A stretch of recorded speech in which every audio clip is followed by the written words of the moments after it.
All right, so this is one of my favorite stretches on the reformer, and honestly also to do on the mat. So we're gonna do it on the reformer, and then we're gonna go to the mat and do the same exact thing that you could do at home without the reformer.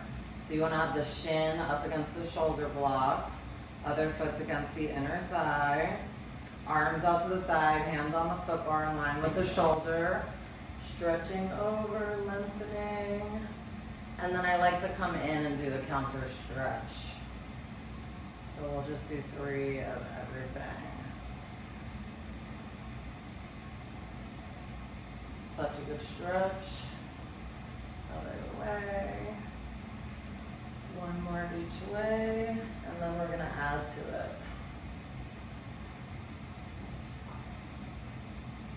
Awesome, now we're gonna rotate, get both hands on the foot bar in line with the shoulders. Push all the way out, stretch.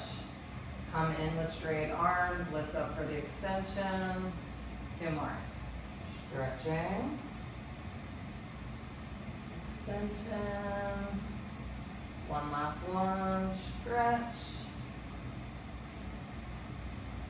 Extension, and then I also like to add in a rotate, holding the shoulder blocks and then looking behind that shoulder, breathing.